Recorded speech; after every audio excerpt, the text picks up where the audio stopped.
अब आप देख रहे हो यहाँ पे आपको स्क्रीन पे ये आपकी वॉच काम करती हुई दिख रही है, यानी कि हर सेकंड पे वैल्यू को अपडेट करते हुए चल रहा है।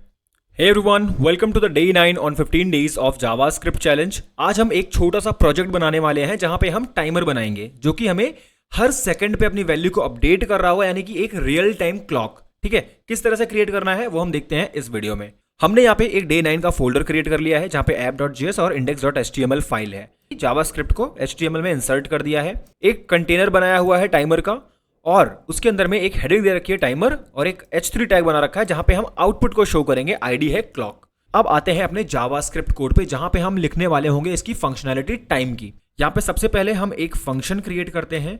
फंक्शन में होगा, मैं बेसिकली टाइमर क्रिएट कर लेता हूँ फंक्शन का नाम। ठीक है, टाइमर हमारा क्या कर रहा होगा, सबसे पहले ये एक current value, like current date के जो टाइम है वो ले रहा होगा। तो ये इसके लिए हमें क्या करना होता है, current time equal to new, alright, new date. ठीक है, हमने न्यू डेट फंक्शन को कॉल कर दिया अपने करंट टाइम वेरिएबल में। ठीक है, चलिए अब हम क्या करते हैं, एक टाइम का वेरिएबल क्रिएट करते हैं, टाइम, जो कि ले रहा होगा वैल्यू कहाँ से, करंट टाइम। जो हमने डेट को कॉल करा हुआ है करंट टाइम के अंदर में, इंक्लूड मतलब मेथड को कॉल करा हुआ है, हम उसकी वैल्यू, उसकी ऑब्जेक्ट है ना वो, तो उसकी वैल्यूज को हम निकाल रहे होंगे यहाँ पे। ठीक है, चलिए तो इसके लिए हम क्या करेंगे, स्ट्रिंगिफाई करने वाले, थोड़ा स्ट्रिंग में ऐड कर देंगे इसको। हम कॉन्केटिनेट कर रहे हैं बेसिकली सारे के सारे आवर्स, मिनट्स एंड सेकेंड्स को। तो यहाँ पे मैं डॉलर अपना ब्लॉक कोड का यूज करके डॉलर लगाऊंगा, current time dot gate hours, ये मेथड है। इसके बाद colon, again dollar current time dot gate minutes, ये भी एक मेथड है। अगेन कॉलन, बिकॉज सेकंड दिखाने के लिए, और यहाँ पे हम अगेन वही चीज, डॉलर करली brackets current time dot gate seconds. ठीक है, ये भी हो गया हमारा एक मेथड। चलिए अभी हम आ गए हैं, हमने टाइम को स्टोर कर लिया है। टाइम को हमने कहाँ पे स्टोर कर लिया है, एक वेरिएबल में। अब इसको हम एक बार प्रिंट करके देख लेते हैं ये प्रिंट हो रहा है या नहीं। हमने टाइम को कर लिया प्रिंट, आते हैं अपने ब्राउजर में, और यहाँ पे हमने रिफ्रेश करा अपने ब्राउजर को, ये नहीं हुआ बिकॉज हमने फंक्शन को कॉल नहीं करा है। हम टाइमर मेथड को कॉल कर देते हैं। टाइमर मेथड को कॉल करने के बाद आपको दिख रहा है इसने 15:08:29, मतलब अभी 3:08 और 29 सेकंड। इसको हम जितनी बार रिफ्रेश करते जाएंगे ये वैल्यू चेंज होती जाएगी। ठीक है, यहाँ पे आप देख सकते हो सेकंड्स बढ़ रहे हैं। ठीक है, अब लेकिन हम इस वैल्यू को डायरेक्टली अपने यहाँ पे स्क्रीन पे दिखा देते हैं, हम अपने टैग में इंसर्ट कर देते हैं। तो यहाँ पे हमने क्रिएट कर रखा है क्लॉक का एक टैग। इसको क्लॉक को हम सबसे पहले रेफरेंस कर लेते हैं, const clock equal to document dot get element by ID, and यहाँ पे हो जाएगा ये क्लॉक। अब कंसोल डॉट लॉग की जगह पे मैं डायरेक्टली यहाँ पे क्लॉक को यूज कर लूंगा, clock dot inner text equals, यहाँ पे मैं दे दूंगा टाइम की वैल्यू को। ठीक है, चलिए अब आप देख रहे हैं हमारी टाइम यहाँ पे हमारे स्क्रीन पे शो हो रही है, यानी कि हमारा टाइमर वर्क कर रहा है, बट ये रियल टाइम पे अपडेट नहीं हो रहा है। तो अपडेट करने के लिए आपको मैं एक नई फंक्शनैलिटी सिखाने वाला हूं, एक नया कॉन्सेप्ट बताने वाला हूं, जो कि होता है set time out and set interval. ठीक है, ये होता है हमारा आज का नया कॉन्सेप्ट। चलिए तो अभी हम सबसे पहले स्टार्ट करते हैं, what is set interval. Set interval को हम किस तरह से कॉल करते हैं एंड उसका हम किस तरह से यूज करते हैं वैल्यू अपनी हर एक सेकंड के बाद दिखाने के लिए। इसमें सबसे पहले एक कॉल बैक फंक्शन, हम एरो फंक्शन क्रिएट कर लेते हैं। लास्ट वीडियो में हमने देखा है एरो फंक्शंस को, और यहाँ पे हमें मिली सेकेंड्स यानी कि टाइम देना होता है। टाइम एक नंबर होता है, तो यानी कि अभी जैसे अगर हमें 1 सेकंड में उसको लाइक टाइम इंटरवल देना है 1 सेकंड, हम उसको 1 सेकंड 1000 वैल्यू देते हैं, मिली सेकंड में काम करता है। 2000 देना है तो 2 सेकंड काम करेगा, 3000 देंगे तो 3 सेकंड काम करेगा। ठीक है, 3 सेकंड उसका इंटरवल रहेगा।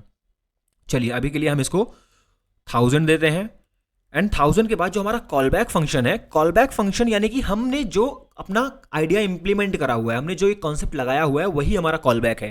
तो यहां पे मैं क्या करूंगा, सिंपली अपने टाइमर फंक्शन को कॉल कर दूंगा। हमने अपने टाइमर फंक्शन को कॉल कर दिया, आते हैं स्क्रीन पे। अब आप देख रहे हो यहाँ पे आपको स्क्रीन पे ये आपकी वॉच काम करती हुई दिख रही है, यानी कि हर सेकंड पे वैल्यू को इंप्लीमेंट कर रही है, अपडेट करते हुए चल रहा है।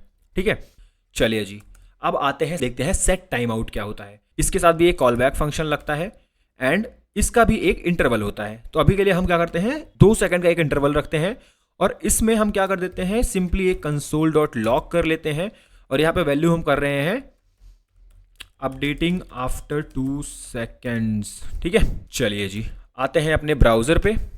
पेज को हमने रिफ्रेश नहीं करा, ऑलरेडी हमारा फाइल सेव है, लाइव सर्वर ऑन है। ये हमारी वैल्यू को अपडेटिंग आफ्टर 2 सेकंड्स, यानी कि 2 सेकंड बाद ये वैल्यू को एक बार अपडेट कर देगा और अपडेट करके वहीं पे ये सेट टाइम आउट क्लोज हो जाएगा। ठीक है, ठीक है। सो यहां पे हमने पहले सेट इंटरवल लगाया। अगर हमें किसी इंटरवल पे कोई काम परफॉर्म करना है, कोई टास्क परफॉर्म करना है, और हम सेट टाइम आउट का यूज तब करते हैं जब हमें कोई एक पर्टिकुलर टाइम पे टास्क को क्विट कर देना है। ठीक है, इस तरह से हम सेट टाइम आउट लगाते हैं। तो यहां पे कुछ आपको आइडिया मिला होगा किस तरह से हम ये क्लॉक क्रिएट कर रहे हैं, किस तरह से हम इसको परफॉर्म कर रहे हैं। बट अगर आप चाहते हो कि आप एक बार बटन पे क्लिक करो तो ये टास्क होना रुक जाए, टास्क मतलब ये क्लॉक जो है आपकी चलना बंद हो जाए, उसके लिए हम क्या कर सकते हैं, यहीं पे हम एक बटन दे देते हैं।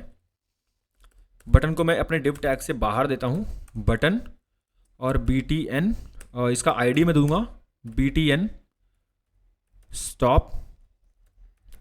ठीक है, BTN स्टॉप को हम यहां पे कर लेंगे रेफरेंस, टॉप पे करेंगे BTN stop equal to document dot get element by ID BTN stop. इसको हम एक वेरिएबल है हमारा, तो यहाँ पे हम लगा देते हैं कॉन्स्ट।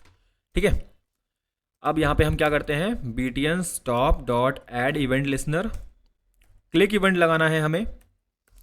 ठीक है, क्लिक इवेंट लगाएंगे।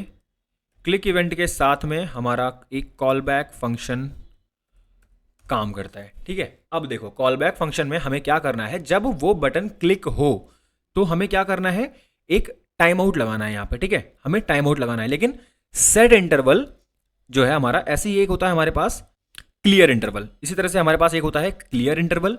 और क्लियर इंटरवल में हम क्या करने वाले हैं, अपने टाइमर फंक्शन को कॉल कर देंगे। क्लियर इंटरवल में क्या करना है, हमें ये इंटरवल कॉल कर देना है।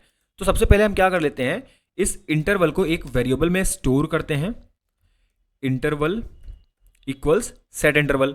तो हमारा अभी इंटरवल वहां पे चल रहा है। ठीक है, इंटरवल हमारा उसमें स्टोर है वैल्यू में, लेकिन हम क्या कर लेते हैं, यहाँ पे इंटरवल को हम क्लियर कर देंगे जब भी हमारी बटन पे क्लिक हो। ठीक है, चलिए हमने स्टॉप पे प्रेस किया, आपका जो टाइम है वो स्टॉप हो गया। हम रिफ्रेश करते हैं पेज को, अगेन आपका टाइम स्टार्ट हो गया। हम जब प्रेस करेंगे अगेन आपका टाइम स्टॉप हो गया। ठीक है, तो इस तरह से कुछ ये हमारा काम करता है, set interval, clear interval, set time out. So I hope आपको यहाँ पे समझ आया होगा किस तरह से हम क्लॉक क्रिएट कर सकते हैं, सेट इंटरवल का क्या यूज होता है, सेट टाइम आउट का क्या यूज होता है। सो मिलते हैं अपने अगले वीडियो में, till then bye bye, take care.